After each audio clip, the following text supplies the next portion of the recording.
Hi guys, so today I want to discuss methods of building muscle.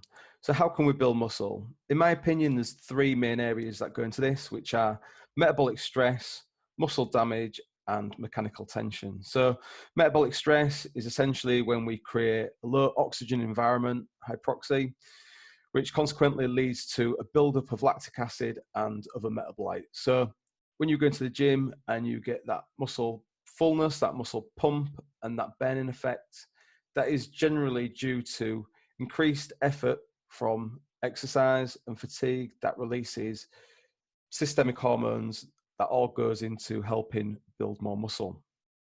So how can we do this? We can do this by reducing our rest periods. So if you're currently training and you're not monitoring your rest periods, it could be a good idea to start monitoring the time between sets and over time trying to reduce that rest period. Another way we can do this is through increased volume. So reps, sets, total volume load.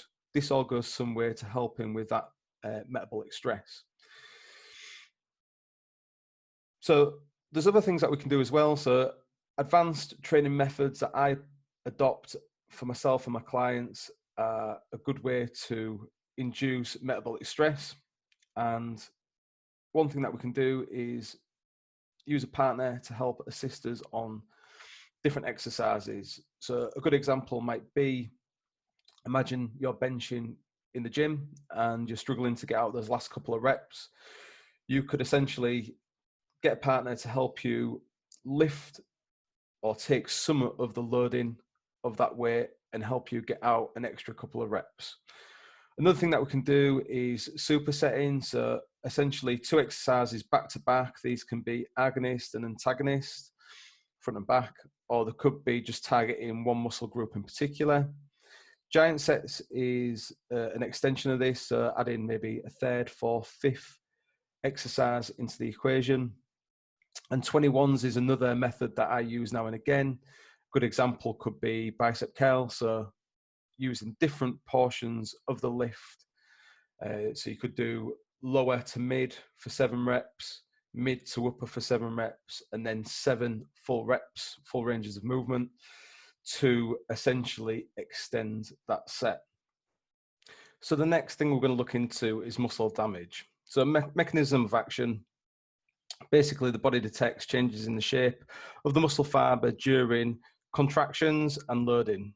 An anabolic signal is sent, and as a result, this leads to an increase in muscle protein synthesis and the accumulation of proteins inside that muscle fiber. How can we do this? I would say the best way to do this is essentially progressive overload. So regular and progressive workouts that supersede the pre-existing capabilities of your muscle fibers will ultimately over time create more muscle growth. Greater mechanical tension, so aka loading. If you think about any compound exercise with loading of say 80% plus on the bar in rep ranges of 1 to 5, that is generally considered to be a decent mechanical load and tension for you to produce strength and muscle growth. However, what happens with this is there's less metabolic stress, so it's almost like a cross theory. Metabolic stress is reduced as the loading increases and vice versa. So I would say on this front, it's most probably best to do a combination of both, maybe not at the same time, but you know, over a cycle of training could be a good idea.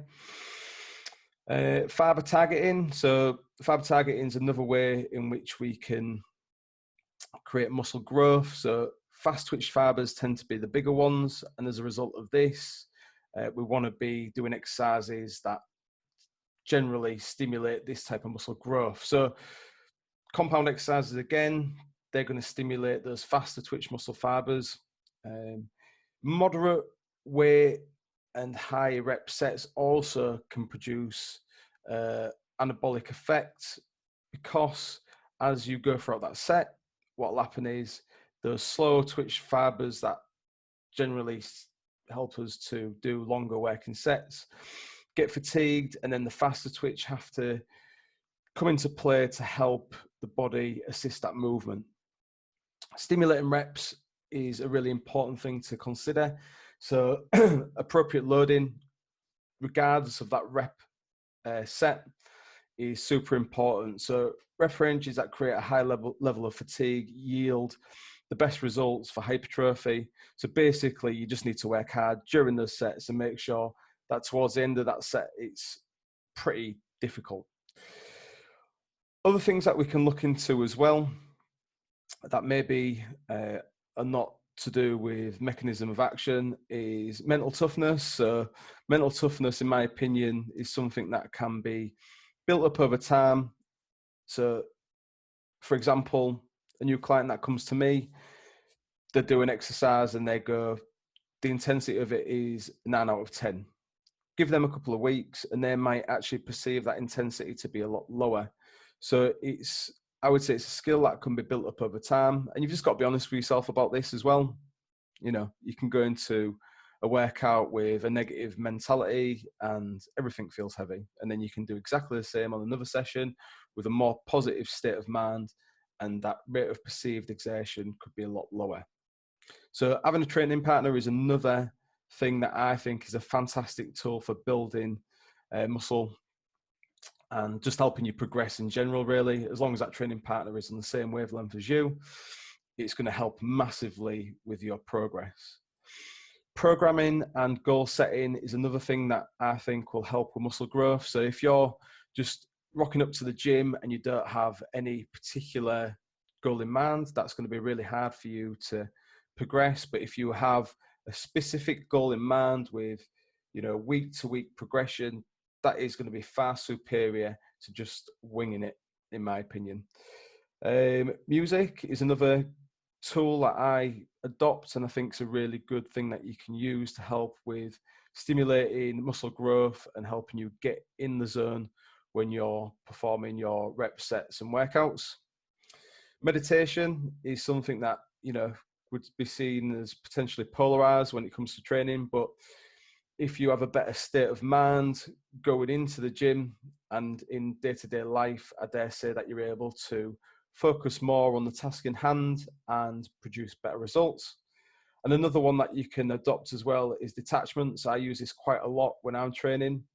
Some people could argue I use it quite a lot in daily life, but detachment, so detaching from everything else, but just that task in hand is going to go a long way to helping you really nail those reps and sets and produce the maximal benefit from those as well. So there you go, guys. There's a few tools that you can apply to your training that will help with muscle growth. If you've got any questions on anything that's been said today, feel free to send a comment in the comment section below or a direct message to me inbox. Have a fantastic weekend, guys. Enjoy your training, and I'll speak to you soon. Take care.